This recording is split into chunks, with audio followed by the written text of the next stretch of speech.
Good afternoon. I'm going to call to order this Finance Committee meeting, January 6, 2015. Item number 1.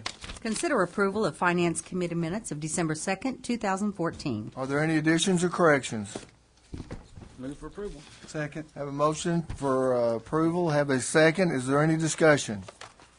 Roll call. Deputy Mayor David Jones. Yes. James Scully. Yes. Dan Hall. Yes. Marlon Coleman. Yes. Wayne Johnson. Yes. Leanne Langston. Yes. Ivory Van. Yes. Derek Reed. Yes. Mayor Coburn. Yes. And the motion passes. Item number 2. Consider approval of claims for all city departments, 11/26/2014 through 12/31/2014. Do we have a report from the Purchasing Committee? Yes, sir. The purchasing committee met earlier today and reviewed the report of claims with the treasurer, and I move for approval. Have a motion. Do we have a second? We have a second. Are there any questions or discussion? Yes, Mr. Chairman. On the claims list, page 11, what I'm trying to find out, what is the difference between outstanding and reconciled from a finance perspective within the city?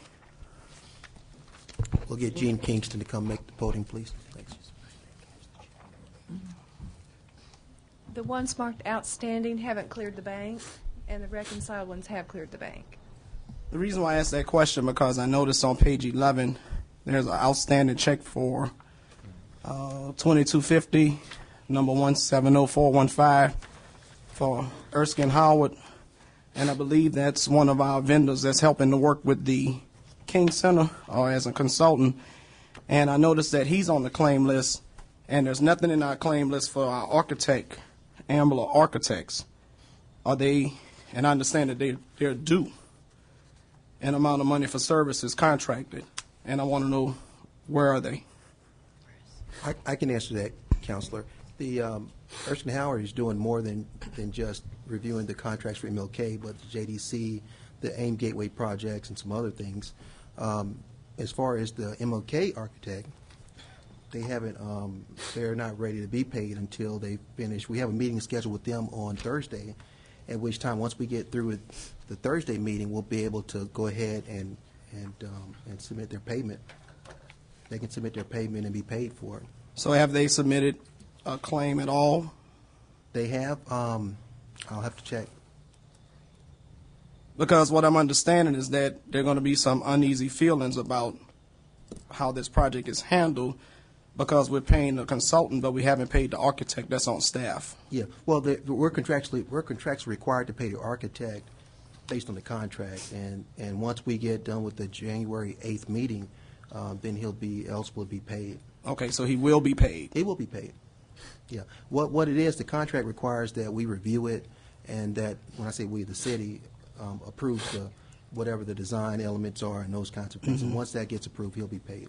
Because I just want to for be a certain portion now, Right. for a certain portion of the project. Because I want to just be certain that in terms of a local vendor, that we don't have Oklahomans feeling like they were slighted while others were paid. That was my concern. Are there any other questions concerning the claims? Roll call. Deputy Mayor David Jones. Yes. James Scully. Yes. Dan Hall. Yes. Marlon Coleman. No. Wayne Johnson. Yes. Leanne Langston. Yes. Ivory Van. Yes. Derek Reed. Yes. Mayor Coburn. Yes. And the motion passes. Item number 3. Consider approval of a resolution declaring the property at 702 North J Street as surplus property and authorize the sale of the property to John A. Kraus, Jr. in the amount of $263. Mr. Tucker. Mr. Chairman, members of the committee, we received an application from Mr. Kraus for the purchase of a parcel of property that was acquired from the county through its tax sale. This property is located at 702 North J Street. It is of buildable size, being at 8,250 square feet. It is zone R1, the former B single-family zoning. The applicant does own property that is abutting. However, because it is a buildable size, this was posted for the required 10 days. No other bidders submitted any interest. So as a result, our recommendation is to approve the sale to Mr. Kraus for the cost of $263, which he had deposited. Now, I am cognizant that the council did recommend or did approve an ordinance which increased that amount. However, Mr. Krause's application predated the effective date of that ordinance, so that's why the sales price is at the $263. Happy to answer any questions. I guess, Roy, how many more do we have sitting out there at 263? I think we have less than probably half a dozen Okay. that are still within the pipeline. Appreciate that. Move for approval. I have a motion, we have a second. Is there any further discussion? Mr. Tucker, within the 10 days that you mentioned, as it seems to be working relatively better than what we had adopted before? Well, this was, do you mean? In other words, since we've changed over relative to people bidding and submitting proposals, have we relieved the burden? I think we've only had one other property that has come up. Okay. And this one, since the property owner abuts as well, it wouldn't have made any difference under the old resolution or the new ordinance. Okay. But last year, we had some that we had people bid on, correct? Oh, no, that's absolutely correct. Okay. Yes. Any other questions? Roll call. Deputy Mayor David Jones. Yes. James Scully. Yes. Dan Hall. Yes. Marlon Coleman. Yes. Wayne Johnson. Yes. Leanne Langston. Yes. Ivory Van. Yes. Derek Reed. Yes. Mayor Coburn. Yes. And the motion passes. Item number 4. Consider approval of the sole source purchase of Zetron equipment from Muskogee Communications in the amount of $59,949.60 to upgrade the fire department's alerting equipment, as well as approve a sole source purchase from New World for a software interface between the CAD system and Zetron in the amount of $9,000, or take other necessary action. Chief Tatum. Chairman, committee, like the agenda says, this is an upgrade to our station alerting equipment. This equipment was purchased back in the 90s and desperately needs an upgrade. Most of this equipment will be housed at the 911 center, but we do have equipment at each station and the 911 center. What this will do is work side by side with our CAD, with the interface that communicates the two pieces of software together. This is a sole source because we are upgrading an existing system, and it's really about the only way to do it unless you turn over into a brand new system. Can I answer any questions? Move for approval. Second. Thank you, Chief. I have a motion for approval and a second. Is there any further discussion? Chief, what will this allow us to do?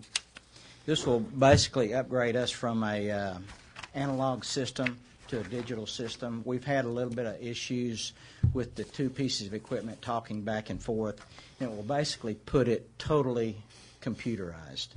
Okay. Thank you. Any other questions? Roll call. Deputy Mayor David Jones. Yes. James Scully. Yes. Dan Hall. Yes. Marlon Coleman. Yes. Wayne Johnson. Yes. Leanne Langston. Yes. Ivory Van. Yes. Derek Reed. Yes. Mayor Coburn. Yes. And the motion passes. Item number 5. Consider approval of bid for aquatic pool surface renovation at River Country Water Park, or take other necessary action. Mr. Not Wilkerson. Yes, sir. Go ahead. Chairman, committee members, you've got the bids in front of you. I'm sure you got some questions about the discrepancy in the amounts. We also did, when we opened the bids, the Timco, the low bid, happened to be at the bid opening. When we opened the bids, his comment was, "Whoa, I left some money on the table." Since then, we've done quite a bit of research on his company. They have an A plus Better Business Bureau rating. They've done work at Big Splash multiple times. They've done Crown Plaza Hotel in Tulsa, YMCA's in Tulsa. They've done between 50 and 80 pools in the past 10 years. More and more people are going to fiberglass pools, so the type of pools we have just there's not as much work for sandblasting, and that's what they're going to come in and do. They're going to sandblast down to bare concrete. They're going to repaint it with paint that should last 2 to 3 years, which is pretty good for pool paint. And then they're going to redo all the tile. We also researched the tile guy because he subcontracts that, and all he does is pool tile. So that's his expertise. If you got any questions, I'd be happy to answer. Carson, I guess my question, that was a big disparity. Are they using different products? I mean, No. instead of getting 3 years for paint, they're getting us 10 or 20 or something? No, you're not going to find 10 to 20 year I mean, paint. Yeah, especially for outdoor use. Yeah, they're giving us this bid spec requirements, and I spoke to him today. He could start within 30 to 45 days, and that's just pretty much because of the weather. Mm-hmm. They're doing a huge project for Tulsa River Authority right now. They did have 3 municipal references. They all came back excellent. Cool. So there's, my eyebrows raised when we opened them, but all my questions Are have the been other 2 answered. contractors from Oklahoma, or were they from out of state? And the other 2 contractors? The one was from Arkansas, and I'm not sure who the third one was from. Yeah. Sounds like we're getting a good deal. Hey, move for approval. Second. Have a motion and a second. Is there any further discussion? Roll call. Thank Deputy you. Mayor David Jones. Yes. James Scully. Yes. Dan Hall. Yes. Marlon Coleman. Yes. Wayne Johnson. Yes. Leanne Langston. Yes. Ivory Van. Yes. Derek Reed. Yes. Mayor Coburn. Yes. Motion passes. Item number 6. Consider approval authorizing the city manager to enter into an agreement with the Muskogee Boy Scouts of America for the purpose of fundraising related to the Muskogee Swim and Fitness Center and River Country Water Park, or take other necessary action. Mr. Brown. Yes, Mr. Chair, thank you, members of the committee. The Boy Scouts of America has reached out to me, and what they're trying to do is, I think, do a fundraiser slash provide a coupon on certain things. And so what we don't have, what I would like for us to do is have Miss Susanna Jackson come up and see if she could give us a presentation. I think she's joined by Don, is it? Okay, yeah. Just give us a quick down and dirty on what you're trying to do. Okay, I'm Don Atwood, and I represent the Boy Scouts of America. What we have is a fundraiser card that the boys sell every year to raise money to go to camp. And the coupons that the vendors offer on there, there's no cost to those people. So for the city, there would be no cost other than whatever discount that you wanted to offer on the coupon. The boys sold about 20,000 of those in the Muskogee, Wagner, Tahlequah area last year. This year we hope to sell even more. And this year we've made a real effort to put almost exclusively Muskogee, Wagner, and Tahlequah businesses on the card for this particular area. And so that's what we've got. Again, there's no cost to the city other than what you want to offer as a discount. You could do a one-time discount, or you could do a continual discount, either way you wanted to go. We're open either way. Yeah. And what I understand is that you're on a timetable because you have to know exactly if we're going to give a discount or not. Yes, sir. We've got to go to print here by the end of the month. I understand. And so I've asked the Parks Department to take a look at it, and they have some concerns. But I was also told they could probably work out some kind of agreement with them. I don't know what that is. But Yeah, I like, do. for example, if Yeah. you have a season pass, if you wanted to offer like a $5 discount on the season pass, one time only, we could Yeah. do that. Or if you wanted to offer like $1 off as they come all summer long, you could do that. I mean, those are just 2 examples I'm throwing out. Yeah, but we just need permission to move forward in some kind of negotiation with them to try to lock this up, if you want to do that. It requires city council approval. Will it come back to us once we decide what the discount is? We could. We're not going to have enough time, probably. Yeah, that's the reason why I'm asking to be authorized. I mean, I don't know what parks will end up working out with them. I'm sure something. I know we talked about 20,000 people. You know, we get that kind of critical mass at a park. We want to have it because of concessions and other things, of course. So. But this is, okay, the Boy Scouts sell this to everyone. Okay, yeah. Yeah, the boys will offer Okay. those for sale starting in February, or I'm sorry, in March and April, and they'll be Muskogee, Tahlequah, 5-county area is where they'll be sold. And then part of that will be some restaurants and Yes, there'll be restaurants. just We're to working with like Hodge Ford to do a coupon, just different vendors. I always buy the cards and never use them. So. I got 2 in my pocket. Well, that's because most of them were over in Tulsa last year. Oh. This year we're making them exclusive to Muskogee and Tahlequah. I think it's a good idea. I would like to, at the end of the year, before we decide to do something like this next year, to find out, what the actual cost was to the Parks Department and whoever else was involved, and if it's worth continuing. But I think it's a great idea. It's a good support for the Boy Scouts. What would this mean in terms of other organizations that have a similar mission? So if we do it for the Boy Scouts, are we going to have to be certain we do it for the Girl Scouts and other organizations so it doesn't look like we were being arbitrary and capricious? Well, that also came up, and, this is the first request that we've gotten, I guess, in the last year or so. But if it becomes frequent, we'll have to do a policy. But right now, this is one request we have. If next week we get other requests, then we'll have to do a policy. I will tell you that the request for the city parks came from a lot of our scout people in Muskogee. They specifically mentioned the city parks, water park area. So that's why we came before you.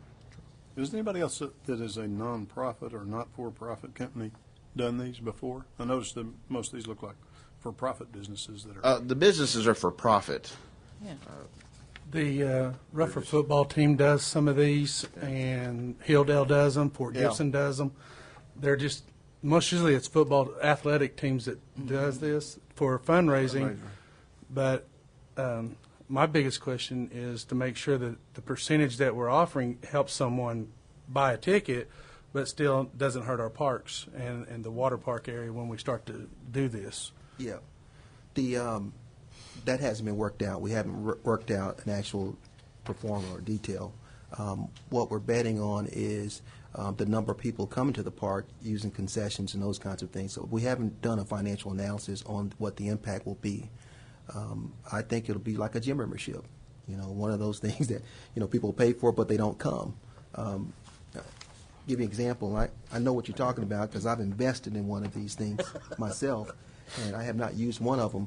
But when I saw that what Geno's did, they actually have you tear this off and give it to them, and that's it. So One-time deal. it's a one-time deal. Yeah, and that's one of the options we have. Yep. And so maybe we could look at having this be a one-time deal, and then we negotiate what that discount will be. And if we have time, we could probably put it back on the agenda so we can. What, you said the end of the month is the time frame? Yes, sir. We've got to get them. I can probably squeeze out another week into February, the first week in February. But by mid-February, we have to have them to the printer to be printed up. Well, that'd work with our agenda. So we just Yeah. bring it back. Because when we got the deal worked out. we'll come back on next week. I haven't come back with a proposal. With the We'll proposal, approve it. yeah. Okay. Yeah. Any other questions? So do we need a motion or Yeah. I would want a motion that we have you come back next meeting with a proposal? Yes. I second that. Okay, that's the motion. That's the second. Any further discussion? Roll call.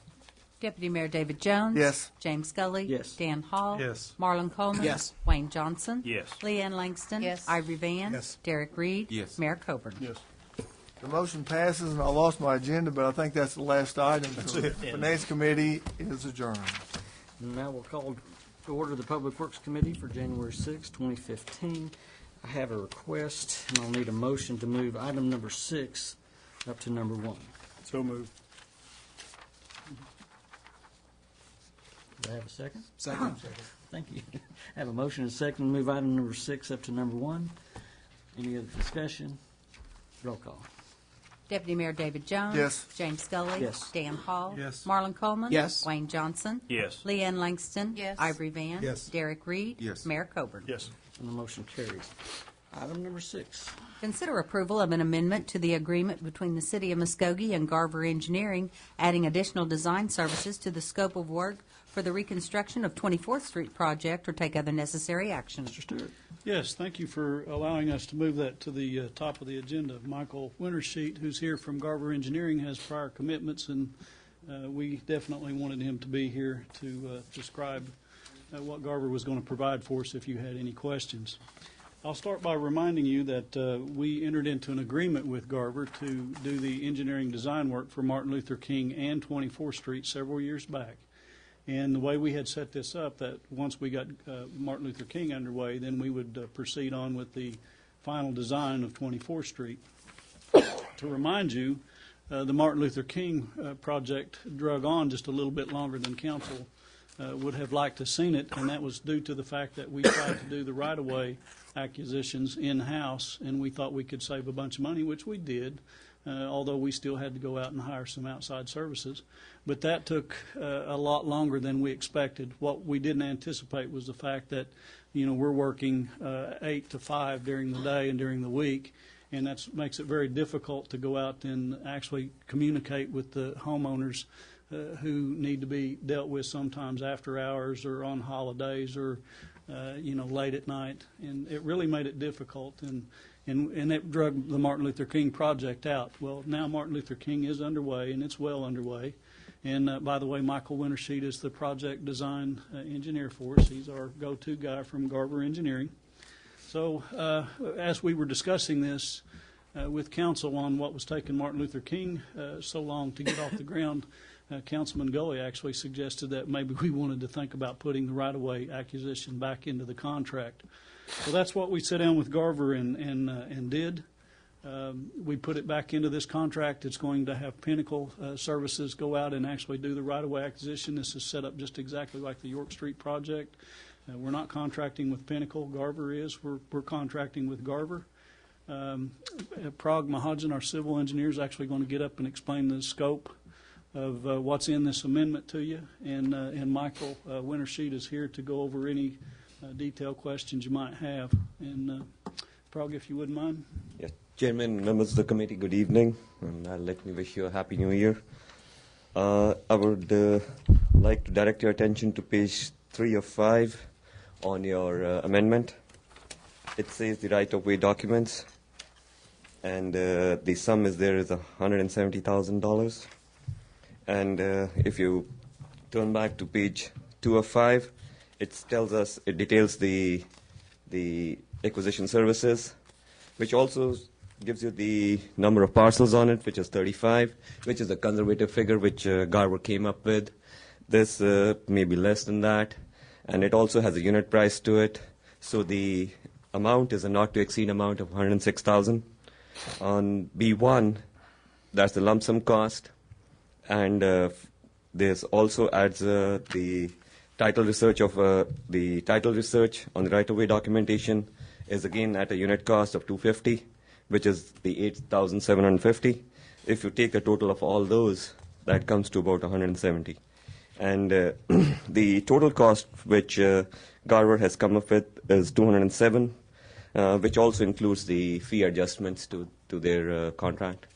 The original contract was in 2009-2010 to bring it up to market rates, to at present rates, so to 2014 and 2015. So they haven't adjusted that. So the total cost, including, is about $37,000. How much? $37,000. So that's Garver's fee. Okay. And The the actual pass-through increase. to Pinnacle would be the additional raise, and then what would go to the title search. But if we did this ourselves, Oh, we'd be doing some of these costs ourselves. We would absolutely have to do something. Yes. And that's what I was trying to make my point with Martin Luther King. We still had to go and get some title searches. We had to get an attorney that Matt helped us get to go out and do some parcel reviews. So, yes, we still have to do Instead of costs. us paying this money in-house, we're going to have Garver. Yes, it'll be a pass-through. And the main thing is that we have 35 parcels right now out here, and we have a unit cost there. So it's a not to exceed amount there. And we did have legal review this for us. Any questions for Mike or Prague? Or Michael Wintersheet from Garver.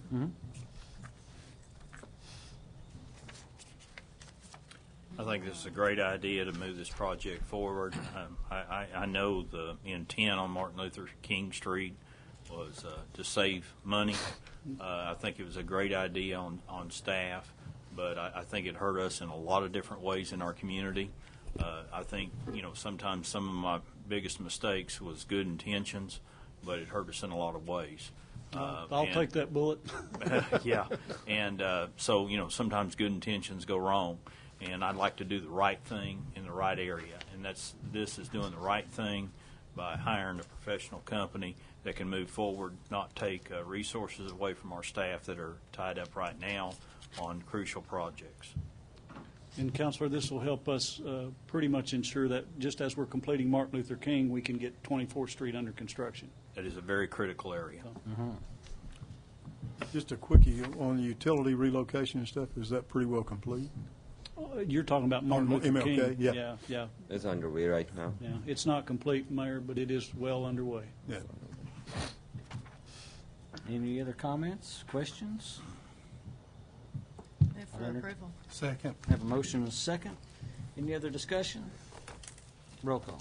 Deputy Mayor David Jones. Yes. James Scully. Yes. Dan Hall. Yes. Marlon Coleman. Yes. Wayne Johnson. Yes. Leanne Langston. Yes. Ivory Van. Yes. Derek Reed. Yes. Mayor Coburn. Yes. And the motion carries. Item number 1. Consider approval of Public Works Committee minutes of December 2nd, 2014. Any additions or changes? For approval. Second. Have a motion and a second. Any discussion? Roll call. Deputy Mayor David Jones. Yes. James Scully. Yes. Dan Hall. Yes. Marlon Coleman. Yes. Wayne Johnson. Yes. Leanne Langston. Yes. Ivory Van. Yes. Derek Reed. Yes. Mayor Coburn. Yes. And the motion carries. Item number 2. Hold a public hearing and take action on the approval of an ordinance to close alleys running north and south located between Shawnee Avenue to Katy Avenue and North 6th Street to North 9th Street, and to close streets identified as North 7th Street and North 9th Street, Frisco Street and Katy Avenue lying between Shawnee Avenue and Katy Avenue, and North 6th Street and North 9th Street, all being more particularly described in the ordinance, providing for severability and setting an effective date. We are now in a public hearing. Tish? Thank you, Mr. Chairman and committee members. This is a request from the City of Muskogee, the Urban Renewal Authority, and Muskogee County as the owners of this property. It is for street and alley closures. Streets are the North 7th, North 9th, Frisco Street, and Katy Avenue. The alleys are located in blocks 1, 2, 7, and 8 of Reeves Edition Number 2. We did publish the alley closure in Block 1, but it has already been closed and vacated as it runs right through the current juvenile detention center, but we wanted to go ahead and just have it all in line. It does allow for the construction of the proposed commercial development, Phase 1A of the Urban Renewal Development, and Planning Commission recommended approval. And this is, we'll get an aerial to show the streets. They are not developed. They are just platted streets and alleys that need to be vacated, closed and vacated for the development. Seeing Answer no your one questions. has signed up to speak on this issue, we're going to close the public hearing. Any discussion on this committee? Tish, I'm assuming that the alley had already been closed when the juvenile detention center was That's built. what, yes, it's closed for that and whole vacated, area. and we do have an ordinance number for that, but we just want, and that's why on this aerial, it doesn't go all the way through there, because you'll see it would go right through the building. But we did go ahead and publish it as being closed again, sort of, Ah, issue, just so that it Okay. made sense. Move for approval. Second. I have a motion and a second. Any other questions or comments? Roll call. Deputy Mayor David Jones. Yes. James Scully. Yes. Dan Hall. Yes. Marlon Coleman. Yes. Wayne Johnson. Yes. Leanne Langston. Yes. Ivory Van. Yes. Derek Reed. Yes. Mayor Coburn. Yes. And the motion carries. Item number 3. Hold a public hearing and take action on the approval of an ordinance to close the 15-foot wide alley lying between North P Street and Wiswell Place within Block 480 of Wiswell subdivision of the City of Muskogee, more particularly described in the ordinance, providing for severability and setting an effective date. We're now in a public hearing. Tish? Thank you, Mr. Chairman, committee members. This is a request from Don David LLC for an alley closure of the 15-foot wide alley that is lying between Okmulgee and Wiswell and North P and North R streets, and it's all within Block 480 of the Wiswell subdivision. It's to allow for the construction and which is now under construction of his commercial insurance office. His existing building will be demolished, but he does have the new facility that he's building. There were utilities that were located within the alley, so the request was to retain an easement. And Subdivision Review Committee and Planning Commission recommended approval. Answer any questions. Seeing that no one has signed up to speak to this issue, we're going to close the public hearing. Any discussion amongst this committee? Ms. Callahan, is that normal that would already be under construction before it's requested that it be closed? Yes, because he's not really building across the alley at this time. It's just Okay. close, and that his real parking close. lot might be, or the Okay. Move for approval. Second. I have a motion and a second. Any other discussion? Roll call. Deputy Mayor David Jones. Yes. James Scully. Yes. Dan Hall. Yes. Marlon Coleman. Yes. Wayne Johnson. Yes. Leanne Langston. Yes. Ivory Van. Yes. Derek Reed. Yes. Mayor Coburn. Yes. And the motion carries. Item number 4. Hold a public hearing and take action on the approval of an ordinance rezoning the property located on West Broadway in Block 198 from R1 Single Family Residential District to C1 Local Commercial District, and if approved, authorize staff to revise the official zoning map of the city to reflect said change. We're now in the public hearing. Thank you, Mr. Chairman, committee members. This is a request from James and Crystal Bird to rezone the property from R1 to the C1. They want to rezone approximately 7,000 square feet from the R1 single family to the C1 local commercial. The property is located at 1720 West Broadway, and it's to allow the property to be developed as a parking lot for the adjacent commercial office. The existing zoning and land use has the site as an R1 residential. It is vacant property. To the north is R1 residential, and it's the garage buildings that are there in the back would abut to the north. To the south is C1, and it is a car wash. To the east is the C1 parking lot and office that is adjacent to this property. And then to the west is zoned C1, but it is vacant businesses. As I said, the property is located at 1720 West Broadway, and it consists of approximately 7,000 square feet, which is less than the minimum size required for a structure to be built. It's a vacant lot, and it was from a previous city demolition project. The comprehensive plan land use map does indicate the commercial zoning within this area. Therefore, the request complies with the comprehensive plan and the land use map. Staff and Planning Commission recommend approval. Seeing that we had no one to sign up to speak to this issue, we're closing the public hearing. Any discussion amongst this committee? What type of parking is it going to be used for? It's just a parking lot to go with that property that is to the east of the area to add to it. It's a very small parking lot. A small. The existing parking lot, so this would just add to it. It is adding to the existing parking lot. Yes. Move for approval. Second. I have a motion and a second. Any other discussion? No one has signed up for this issue. So.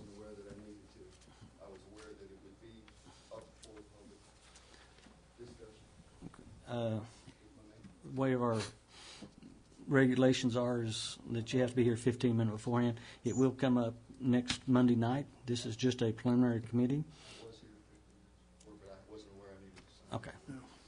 I apologize for that, but it will come up. This is just a discussion period, so it will come back up on Monday, and might be able to sign up for it at that point in time. I have a motion and a second. Any other discussion?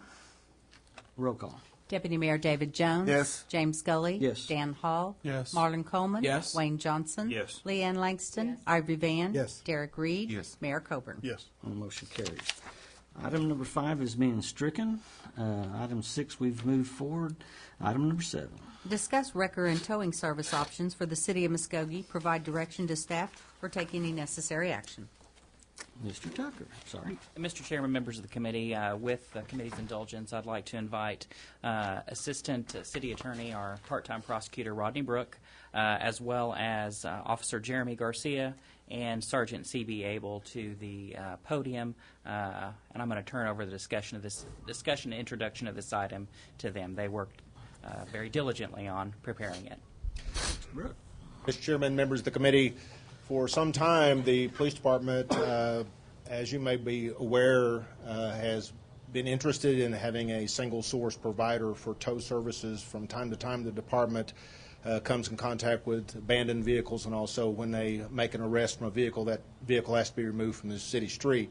I'm told by Sergeant Abel that amounts to about 30 vehicles per week in this city. And so sometime back, Mr. Tucker, who's my boss, requested that I take a look into the possibility of having a single source provider for this, similar to a franchising operation. And this is being done and has been done for many years in Tulsa. Story Record, for instance, has that operation in Tulsa, and they are a single source for the city of Tulsa. As a for instance, there in 2013, and this is a high bid situation, so someone needs to pay for the privilege of having this opportunity to make all the tow-ins that are required by the police department in the city of Muskogee within the city limits. As an example, Story Ricker in 2013 paid the city $41 per car, and there was 4,000 vehicles towed that year. The contract price was $365,000, which they paid in a check to the city of Tulsa. So what we're proposing here, and it's certainly legal, and that was the question that my boss asked me to look into, is this legal in the state of Oklahoma? And it certainly is, to have a single source provider. And what it amounts to is that under state statute, a single source provider for this can bid to the city on a high bid situation to actually have the privilege of making these tow-ins for the department. Now, all I did was look into the legality of this, and also did a little survey at 911 Center, and everyone at 911 Center says this would certainly be a great deal for them, because it's only necessary for them to call one provider for this operation. I, after that, turned it over to these two officers, and also Deputy Chief Cotton and Chief Eskridge, to allow the department to put their, so to speak, 2 bits worth in as to what they thought that the requirements needed to be for these providers. Now, I will say this, that every wrecker service can certainly bid on this, and there has been some interest in out-of-town services also bidding on this as well. Story Wrecker, for instance, has contacted us and said, if you get this in a situation where I can bid, I will certainly bid. And also Garrett Wrecker in McIntosh County also wants to bid, so it's not just a local situation, but they do have to have an operation inside the city of Muskogee, and they do have to meet certain requirements as to equipment, manpower, insurances, and those things. And that is something these two officers provided to me, and I made some addendums to it and gave it to my boss, who you should be able to take a look at some point as to what the requirements are. There's a number of pages to that. But what it amounts to here, as I've said, is if the bid goes out, then the bid comes back and we ultimately will be able to provide the number of vehicles that the police department towed last year. I'll get that information from 911 Center. Officer Abel tells me that he believes it's around 30 vehicles per week. So 30 times 52 and whatever the bid price is what the provider would be paying to the city. What you do with certainly any income this provides is certainly up to the committee. It's beyond my pay scale. So with that being said, any questions that you may have, or I'll turn it over to these officers to answer questions that I may not be able to answer. What other benefits does that us going to a single provider offer to the city? Far as, do they tow our police cars in, our fire trucks in for free, or do we have to pay them the $41 and get our $41 back? How's that work? No, it allows under the situations this is written up, and I'll let Sergeant Abel answer that question a little better than I can.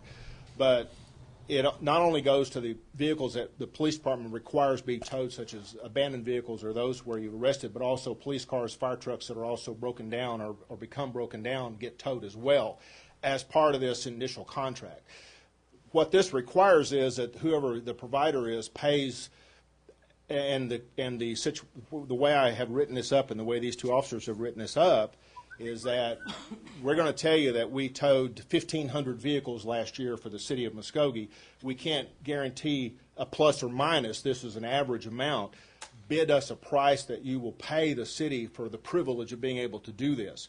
But as part of that, if we have a car broke down, a police car, or a fire truck broken down, they also get to tow that for the same price. So it's not only just us towing cars other people out there, but it's also they're towing our vehicles as well, is the way it was written up.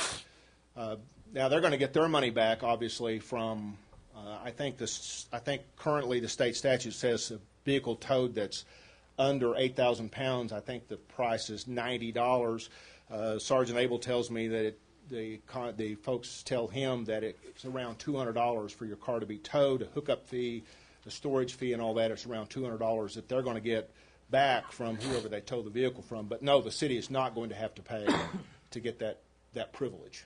And to further answer the question, the reason that we want to do this, it just makes it easier on, we have one provider who has qualifications to do this job. They have to be on service 24/7, 365. They have to arrive within a certain amount of time at the scene. It prevents us from being tied up, or these officers from being tied up on the street. And we have one provider for storage, one provider for the people going and getting their vehicles, which has always been a real issue. And I was a police officer for 20 years way back in the past, and we always had issues with multiple providers for this. If I have a wreck and I choose not to use them, can I use my own wrecker service? Yes, you can. You certainly can, because this only is for the department actually making an arrest and towing a car or finding an abandoned vehicle on the street. If it allows all the other tow companies to continue to operate, and if you want to call a particular tow company for your car to wreck, you certainly can do that, and the officers will facilitate that for you through 911. Yeah. Let me just make sure I'm clear, Rodney. Now, I know you just said PD, but we have police department, we have the fire department, and so if we put out a bid, if the council gives permission to authorize us to bid out towing services for the city, we're talking more than just PD, right? We're talking fleet department, we're talking fire department. All city-owned vehicles. All city-owned vehicles. All city-owned vehicles is the way we Okay. get that up. So what's happening here? Okay, that's clear. That's much clearer for me.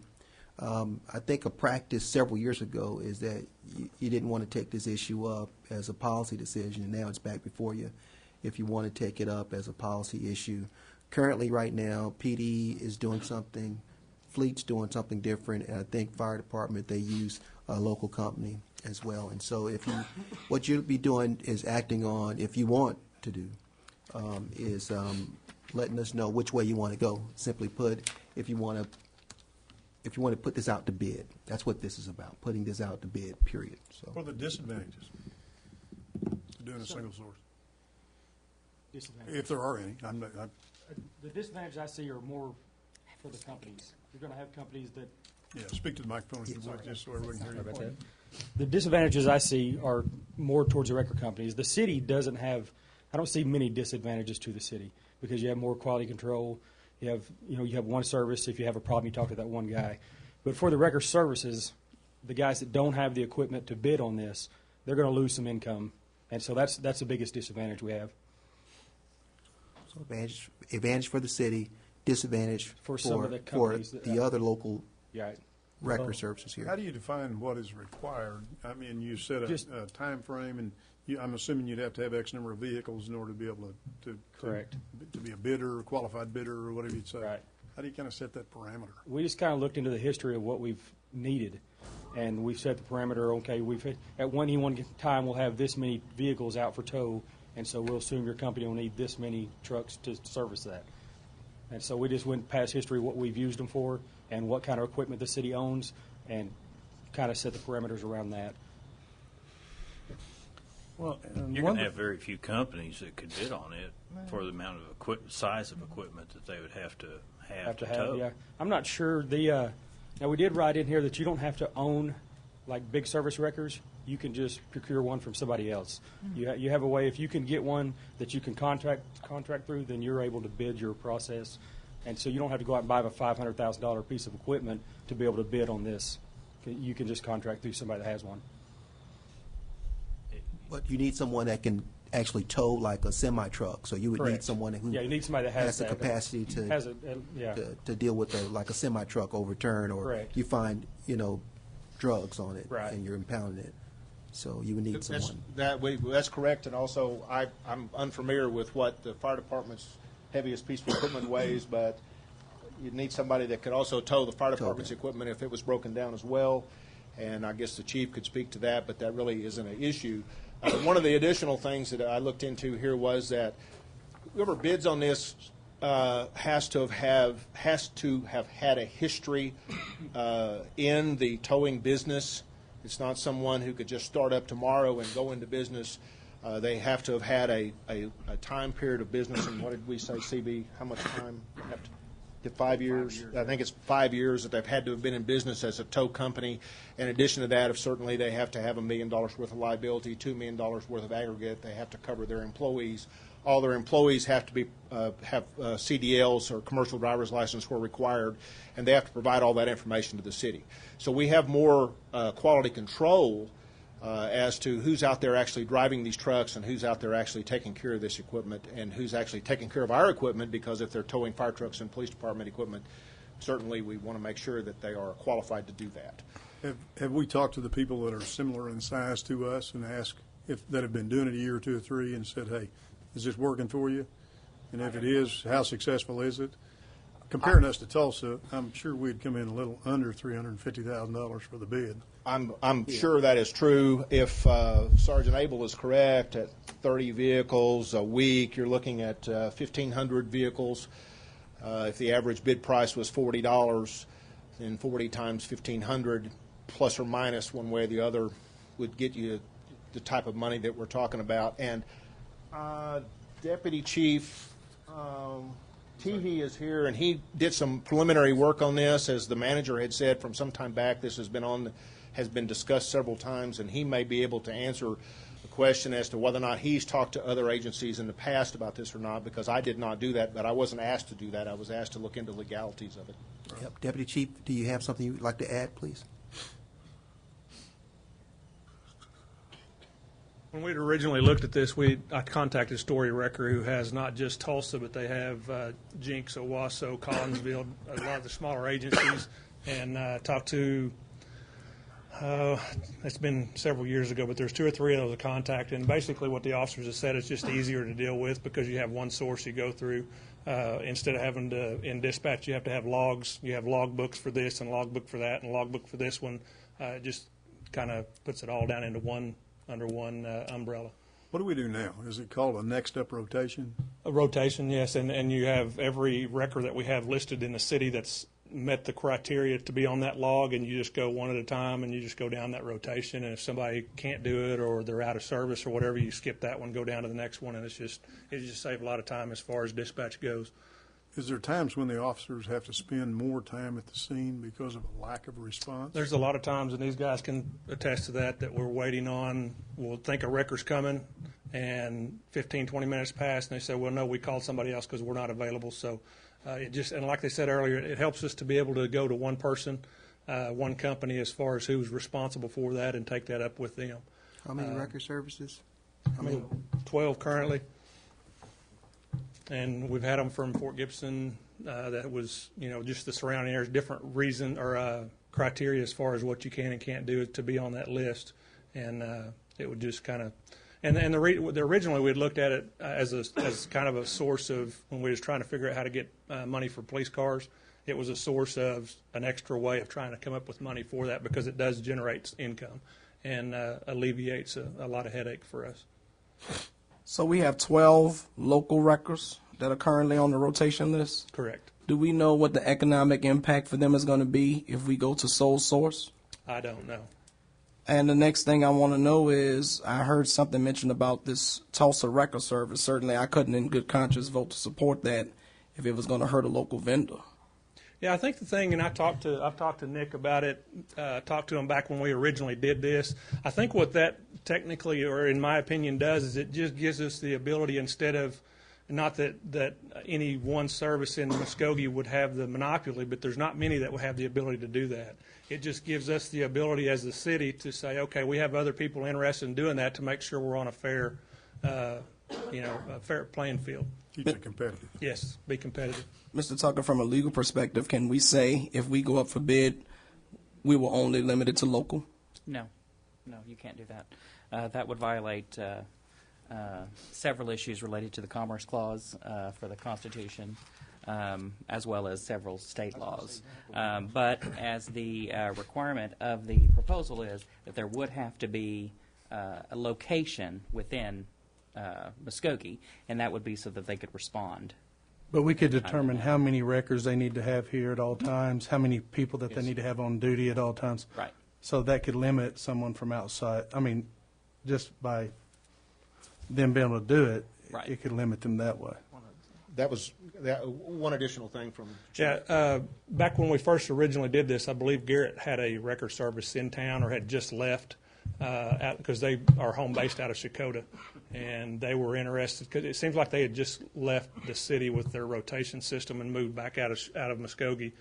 They said they had an interest in it, and Stories, who I usually talked or who I had talked to get the initial information because they knew how all the system worked. They sent me policies and everything they had through Tulsa, and was real helpful. And he said, "What's the chance of this happening?" I said, "Well, I don't know. We're just getting the information together for the council and for the city manager." And he said, "Well, if something happens in the future that happens, we would definitely have an interest in opening up shop in Muskogee." Now, whether that's still the case or not, I don't know. I don't know that anybody's contacted them this go-round. This was several years ago. Could we do what we're angling to do now without making this a policy? No, you have to competitive. The statute requires that you either have official rotation logs or it be competitively bid. And if we compete it, we want to do all the city, not just PD, is what we're trying to, we're asking for. That's correct. And as I think the Deputy Chief had mentioned, and I will add in, is it was contemplated by me when I was looking over this that anyone could bid this that met the criteria. But to actually make this work because of time constraints from the time that they're contacted until they get to where the officer needs them or where the city needs them, they're going to have an in-city limit building or an in-city limit service. Wouldn't be possible for Story to respond from Tulsa 40 miles up the turnpike to get here in a reasonable amount of time. So whoever bids it, whoever gets it, if they're not currently here, they're going to have a business inside the city limits of Muskogee to make this work. Have you talked to Chief Tatum about the sizes that would be needed? Are we working with PublicWorks and the garage? I might be able to answer that question. All right. What we mentioned in staff this morning when we were talking about this, once we get the RFP in its final format, we're going to circulate it amongst the departments who would utilize it to have them review it and see if there are any additional criteria that do need to be incorporated within it, which would address any of those issues. And I mentioned that this morning in staff. So it'll go to Central Garage, Fire, Police, of course, have already seen it, Public Works, and any other departments which have vehicles that need to be towed. What about the fire department currently? Are you all on a rotation basis with? No, we are not. And we use Nick Morgan because, just an example, about a year ago, for some reason or other, the wrecker service was called in pulling it out of the ditch. They actually tweaked the frame where the fan shroud was hitting the fan. We had to actually unbolt the motor to tweak it back. Getting a good wrecker is very crucial when you're dealing with these heavy equipment, knowing how to hook them up and what have you. And our standard pumper truck is 36,000 pounds, and our heaviest is 78,000. 78,000. And so you need a company that can. We need a company that knows what deal they're with something doing. like that. Yeah, and I'm very interested in looking at the final draft. Well, you weren't at the meeting that we had last year. We had a meeting on it. I know PD was there, Fleet Department was there, and so this looks fine. It sounds like an excellent idea to me. I'm really in favor of this deal. I think it benefits the city greatly. So, I like this idea a lot. The one thing that I do want our record companies to understand, though, is by us having to put it out for bid like this, you may not get it. I know some of them are real excited about it, but you may not get it. And I think that'll hurt some of them, but I know that a lot of them are excited about trying to bid it and get it by themselves, but they may not win it. So I just wanted to say that. We'll move for approval. Second. I have a motion second. Sergeant Naden, I have one more question before we get, if you don't mind, for the microphone. I guess my question is how difficult would it be to have two bid processes? One for vehicles, single axle cars, that sort of stuff, and then another bid for anything over 10,000 pounds. So you could almost have local guys being able to look for the cars and that sort of stuff, and then somebody that would be moving the bigger stuff. Would that create any issues for you guys? I don't think it would for us. No. And it would be, what would be the determination on what's a big vehicle, what's a little, in that point, where do you cut it off at? Yeah. So that would be the one thing that had to be pretty clear in the wording. But other than that, I don't know that it would be a big problem. I mean, I don't know if the wreckers companies would be interested in having a double bill in this. Well, Thank I you. was going to say there are some specific state statutes that lay out the prices that can be charged, and it goes by weights of vehicles. So right now, every company out there that 12 could not tow the 78,000 pound ladder truck that the chief has, and the standard semi-tractor trailer rig. I think the maximum is 90,000, and so there's a lot of companies that wouldn't even be able to do that. So they're already kind of segregated into what I can actually tow. 8,000 and under for automobiles and pickup trucks and those kind of things, and one-ton trucks. But then above 8,000 pounds, you go into a completely different category.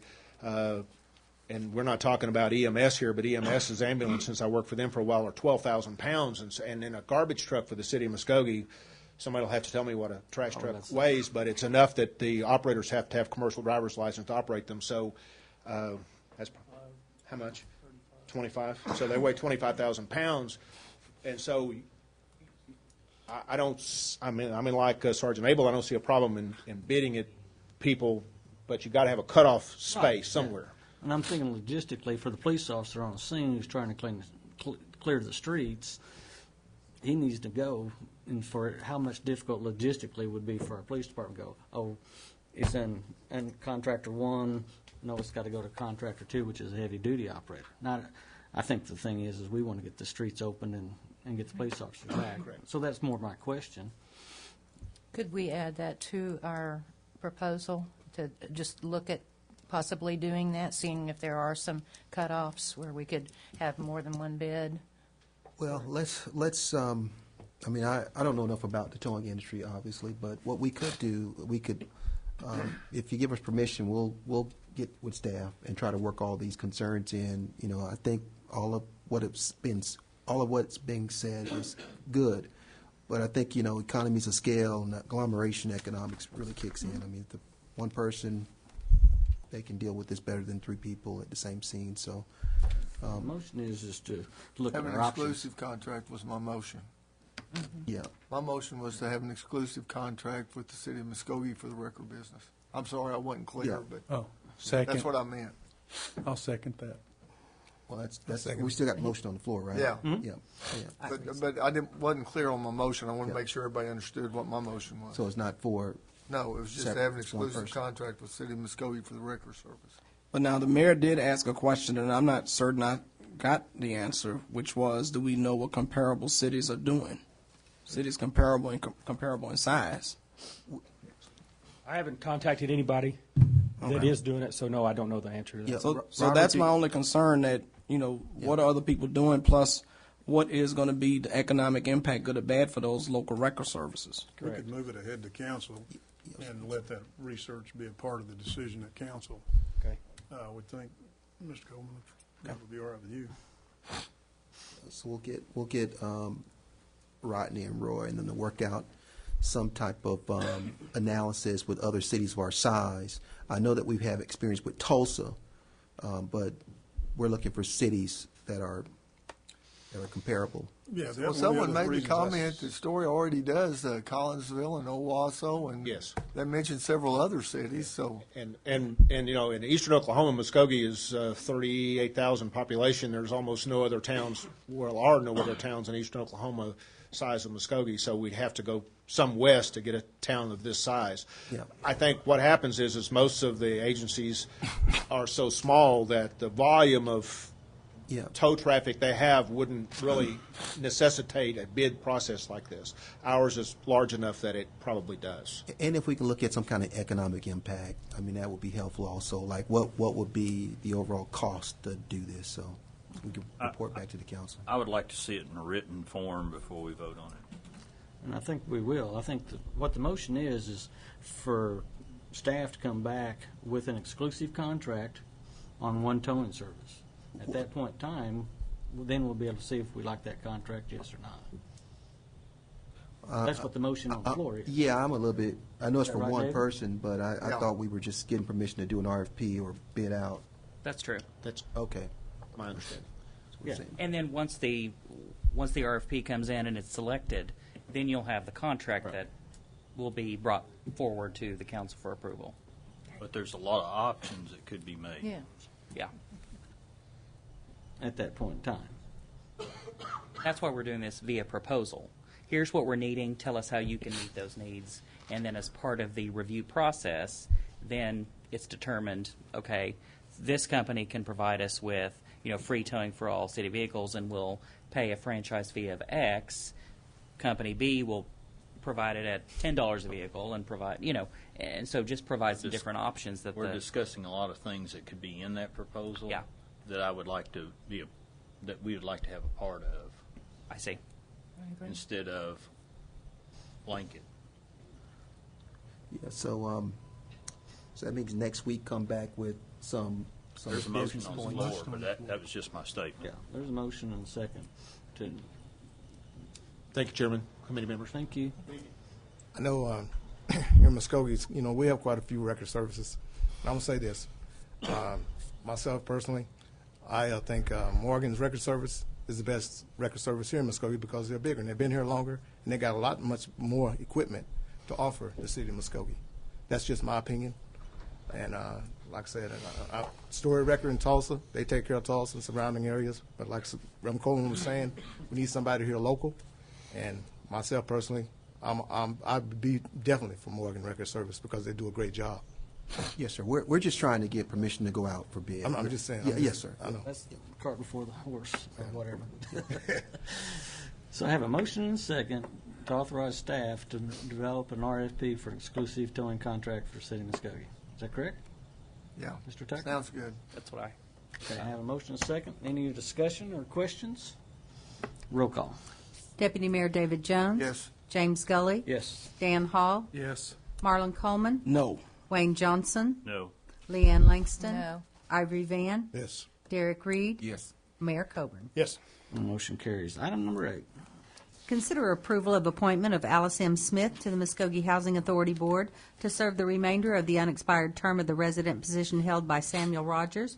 Term expires June 30th, 2015, or take other necessary action. Mayor Coburn. This is my recommendation. I do not know personally the folks involved here, but they come recommended to me by Blake Ferris, and Mrs. Smith has served previously in the position and is eligible to serve again, and so I move for her recommendation to be, I move for approval. Second. I have a motion and a second. Any discussion? Roll call. Deputy Mayor David Jones. Yes. James Scully. Yes. Dan Hall. Yes. Marlon Coleman. Yes. Wayne Johnson. Yes. Leanne Langston. Yes. Ivory Van. Yes. Derek Reed. Yes. Mayor Coburn. Yes. And the motion carries. See no further business. We are adjourned.